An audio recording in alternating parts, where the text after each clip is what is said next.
Ya, jadi artinya bahwa kita belajar tasawuf itu artinya bahwa cobalah kita belajar hari ini, kita nikmati saja apa yang ada. Di pagi hari kita minum kopi di depan rumah sambil menghadap taman bunga. Cobalah mata kita memandang bunga-bunga yang indah itu. Mungkin bunga melati menabur semerbak wanginya, kita hirup yang dalam. Alhamdulillah. Ya, kopi cangkir, hiruplah aroma kopi. Kopi mana yang paling enak tuh? Lampung tah? Arabica. Iya, iya. Hiruplah wanginya kopi itu. Ya, silakan dinikmati. Ya, istri tercinta di samping kita nikmati. Alhamdulillah, aku punya istri yang setia. Sudah, itu saja. Jangan kita duduk di depan rumah secangkir kopi di depan bunga, tapi pikiran kita kembali ke sana memikiri penderitaan masa lalu. Kalau begitu kapan Anda bahagia? Kapan Anda bahagia? Ngal dina mewek bae sidaknya. Nangis ngapain? Itu stres namanya. Itu depresi. Segera hubungi psikiater. Ya. Tapi mahal psikiater tuh. Jutaan Pak konsultasi per jamnya itu. Nah, kalau saya masih mah gratis dah, nggak bayar lagi. Malah saya kasih makan di rumah. Ya, saya ingin berbagi kebahagiaan. Sudah, kalau tidak ke belakang itu melancong ke masa depan sampai dalam kondisi menakutkan. Yang paling lucu adalah semua orang hampir selalu bertanya, nanti besok pagi, nanti besok saya makannya dari mana? Nanti anak sekolah saya biayanya dari mana? Nanti kalau saya sakit berobatnya bagaimana? Ngapain lu mikirin masa depan yang kamu tidak tahu? Saya mau nanya pada bapak-bapak dan ibu-ibu, ada yang tahu nggak apa yang terjadi besok? Besok masih hidup nggak kira-kira? Nanti kita matinya di mana tahu nggak? Wa ma tadri nafsum madza taksibu ghadan wa ma tadri nafsum bi ayyi ardin tamut. Kita tidak tahu. Nah, kalau kita memikirkan sesuatu yang kita tidak tahu, menurut ibu-ibu benar nggak? Memikirkan sesuatu yang kita tidak tahu. Berarti kita melakukan sesuatu kedunguan di sini, kedunguan berpikir, memikirkan sesuatu yang tidak tahu. Yang kita tahu adalah hari ini. Jadi artinya ini ini merencanakan hari esok. Iya, kita tidak bisa tidak selalu setiap orang akan merasakan besok bagaimana. Tapi jangan menimbulkan ketakutan. Ya, yang penting yang kita ketahui hari ini, sebab hari esok bagaimana bisa kita baca melalui apa yang terjadi hari ini. Dan hari ini terjadi adalah karena praduga kita, karena estimasi kita kemarin. Jadi yang lebih baik adalah hari ini pekerjaan kita selesaikan semuanya dengan sempurna. Lalu setelah itu akan muncul kepercayaan diri, self confidence di dalam diri kita sendiri, dengan gagah perkasa menantang hari esok. Wahai hari esok, silakan berbuat sesuka kamu. Hari ini adalah hariku, telah kujalani dengan sempurna. Hebat nggak tuh?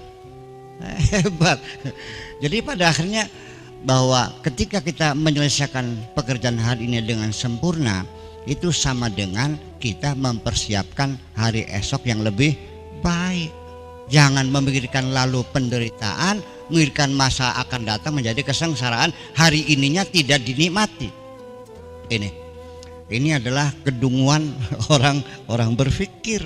Nah, ini yang dikira-kira tasawuf itu, ya artinya kita harus paham bahwa besok kita boleh merencanakan, tetapi di penghujungnya kita harus pasrahkan diri kita kepada Allah. Ya, bergantung kepada ketentuan Allah, sehingga nanti akhirnya kalau kita dalam merencanakan apapun dari awal kita sudah menyerahkan kepada Allah, silakan Allah, yang penting aku berencana, yang menentukan engkau, aku serahkan segalanya kepadamu. Apa yang terjadi? Kalau diawali dengan kepasrahan, kalau dia berhasil tidak akan lupa diri, kalau gagal tidak akan gantung diri. Tetapi kalau awalnya itu mengandalkan kekuatan yang kita miliki, memastikan hasil yang harus, target yang tidak bisa ditawar-tawar lagi dengan segala ancaman dan sebagainya, maka ketika berhasil akan lupa diri dan gagal akan gantung diri. Kedua-duanya menjadi penderitaan. Makanya sudah yang penting areh nafsaka anit tadbir, sudah yang penting duduk yang manis saja. Nggak usah repot-repot, semuanya sudah ada yang menanganinya. Andaikan kita ini minta kepada Allah supaya diberi tugas dalam memprogram kehidupan kita, nggak usah banyak-banyak lah, satu saja. Allah kasihkan tugas kita, ya sudah, saudara Ibnu, saudara Habib Ronald, kata Tuhan, saya kabulkan Anda, saya libatkan dalam programming hidup Anda ini. Saya kasih tugas mulai hari ini, silahkan panjangkan rambutmu sendiri. Rambut kepala saja, nggak rambut ketek, nggak jenggot, nggak kumis, nggak alis, nggak, hanya kepala saja.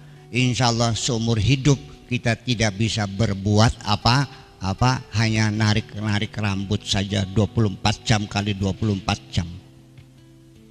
Jadi sesungguhnya ini bukan teori, dalam realitanya kita hanya disuruh duduk manis saja, yang penting laksanakan perintahku. Dari sejak awal kita tidak dilibatkan, ini pendahuluan dulu, tidak dilibatkan dalam hal apapun. Yuk kita bertanya, ibu-ibu, saya mau nanya, Anda keluar dari perut siapa? Haji Maskunah umpamanya. Saya nanya, apakah itu pilihanmu? Tidak. Apakah ibumu bercita-cita ingin melahirkan kamu? Saya yakin kita ini orang tua nggak pernah bercita-cita pengen bikin anak kok. Anak itu keluar hanya akibat dari. Nah, iya, kita niatnya juga pengen seneng-seneng ya. Itu hanya akibat aja. Itu aja persoalannya. Kita tidak dilibatkan untuk memilih keluar dari perut mana. Hari apa tanggalnya juga kita tidak dilibatkan. Untuk menentukan jam berapa kita lahir tidak dilibatkan. Tempatnya di mana, tahun berapa, bulan apa, detik apa tidak dilibatkan. Bahkan sampai nama saya sendiri Abdus Syakur ini juga bukan pilihan sama saya. Saya dipaksa ujuk-ujuk, kamu namanya Syakur, udah. Kalau suruh milih, saya milih Donald Trump nama saya. Ya kan gitu. Dan saya pengen milih warna kulit yang putih, warna kulit saya, profil saya gitu, tercipta kecil mungil seperti ini. Ya, kalau bisa mah pengen seperti kepala sekolah di sini, yang tinggal dikit. Tapi kan nggak milih. Ternyata nggak milih.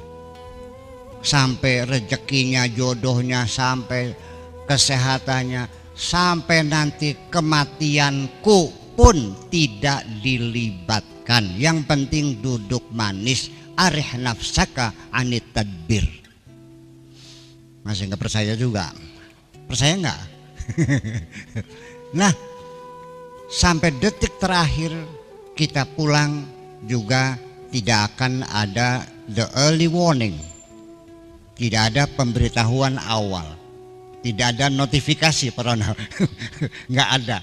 Pokoknya bagtatan, dengan tiba-tiba.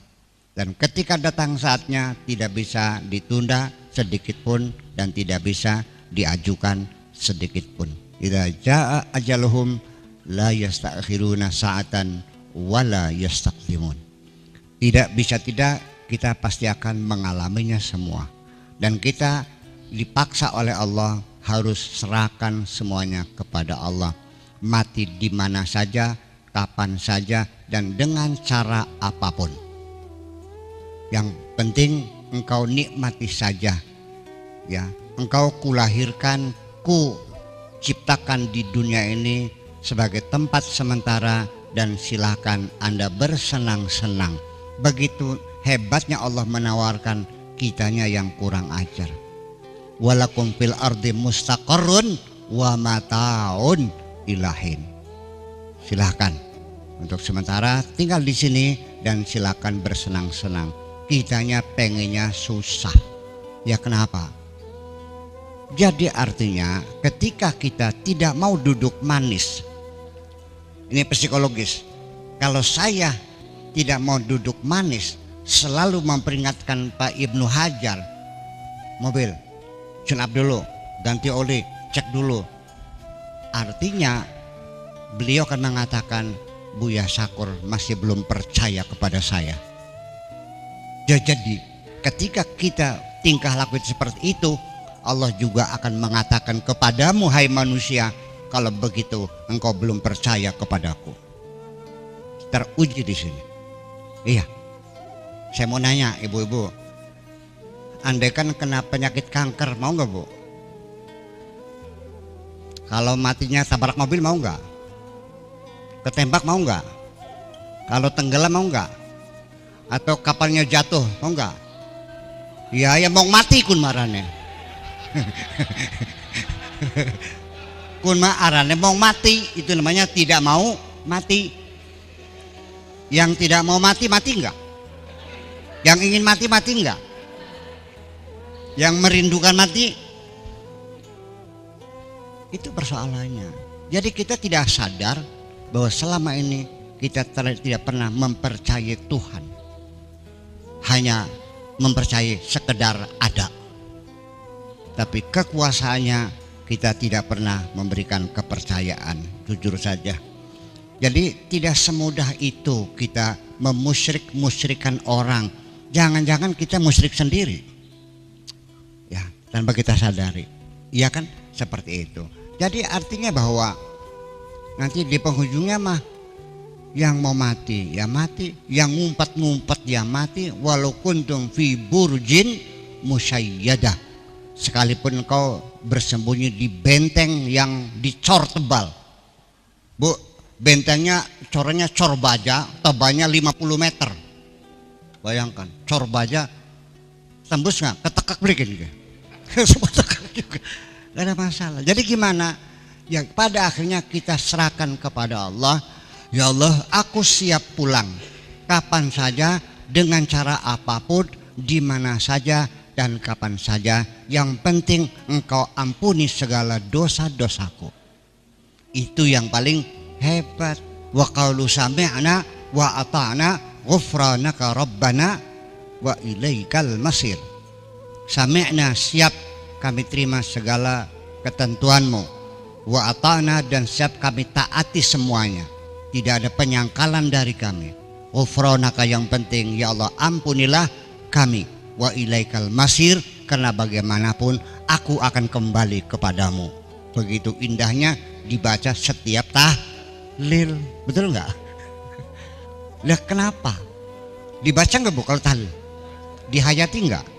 Nggak. Itu nggak ngerti. Ya Allah ya Rabbi. Nyong apal alpi aja. Alpianya tuh hafal itu masalahnya.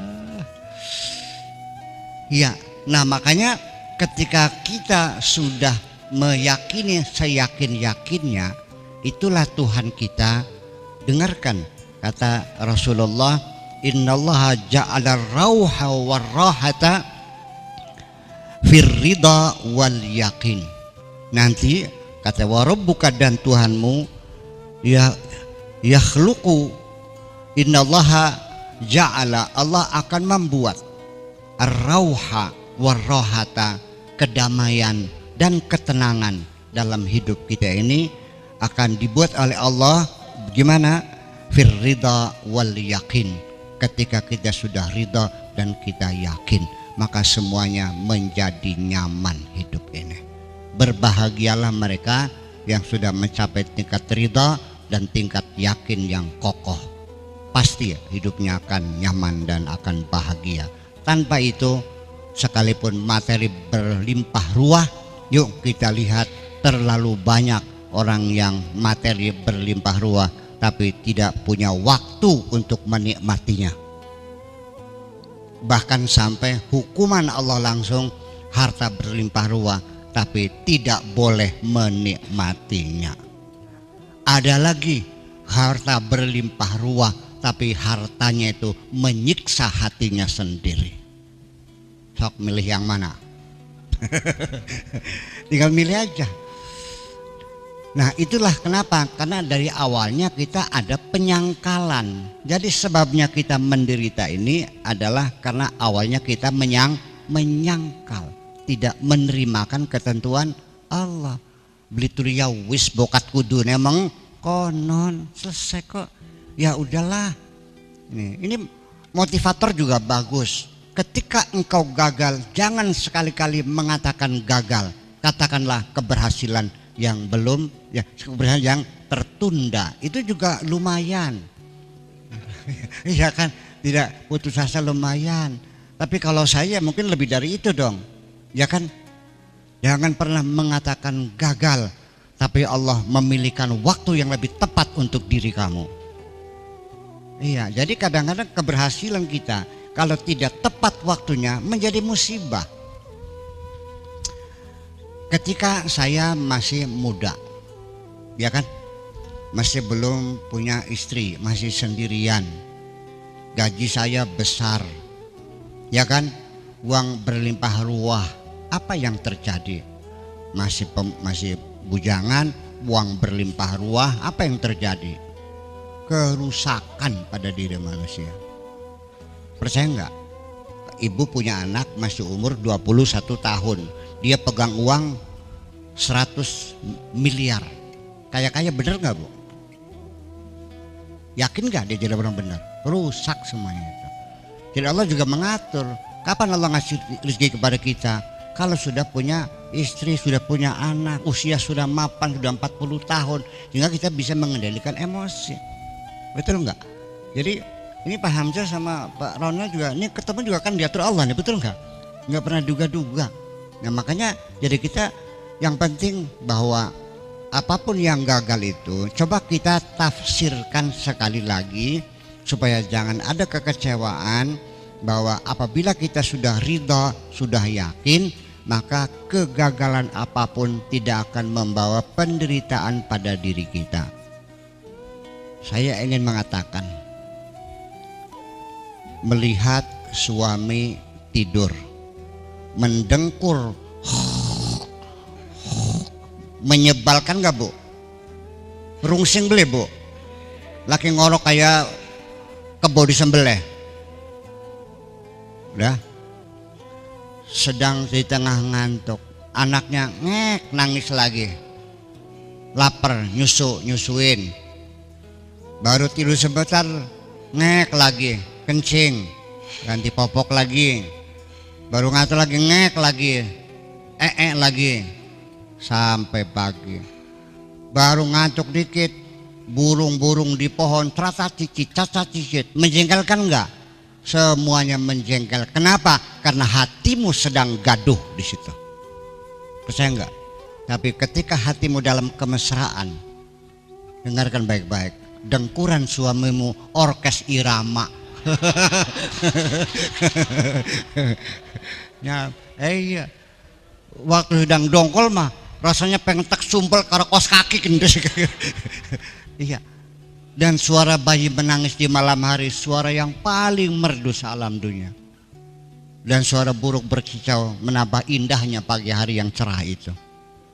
Kenapa? Karena hati kita sedang damai.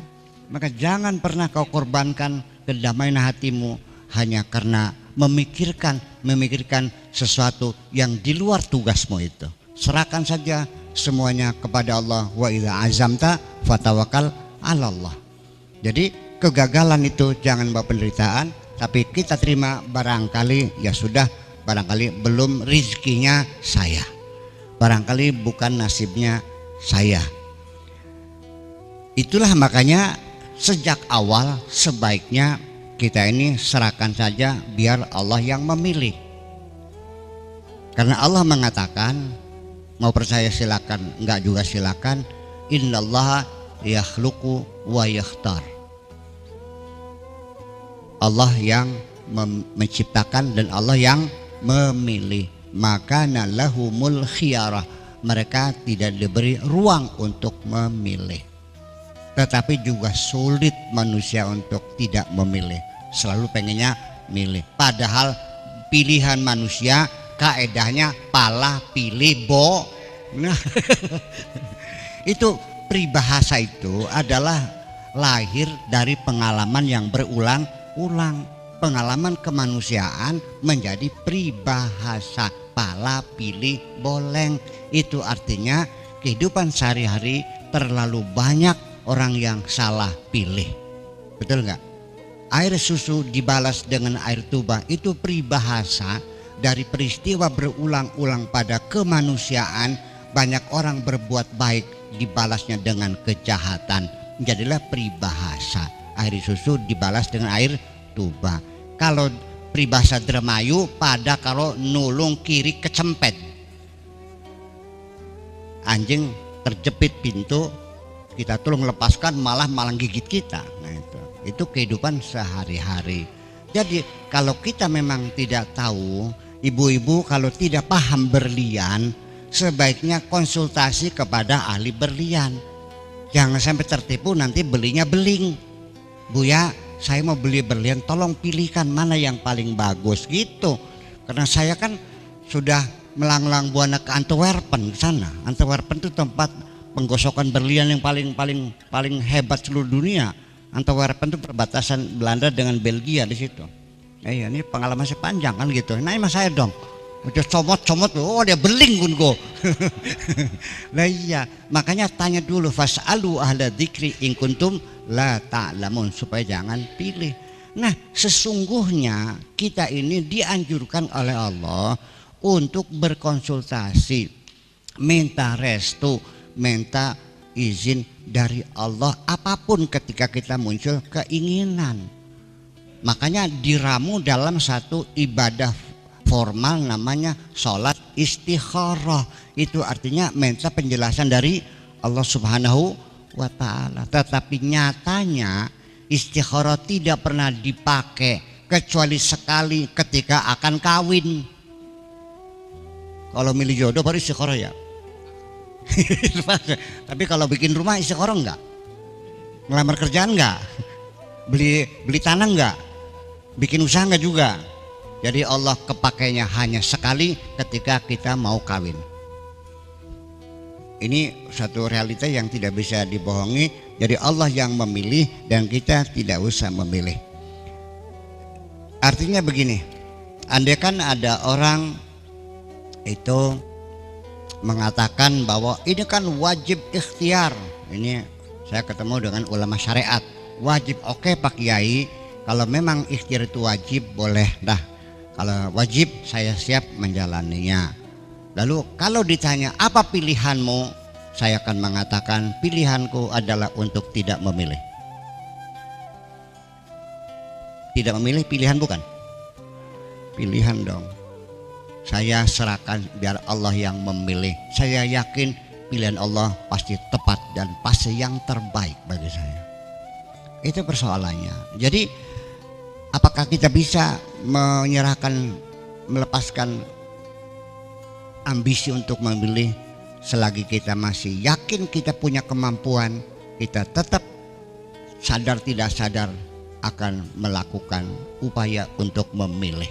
Tetapi kalau ke hati kita sudah awalnya bahwa kita tidak punya apa-apa dan kita tidak bisa apa-apa, maka kita akan ada ketergantungan kepada Allah untuk Allah yang memilihkannya.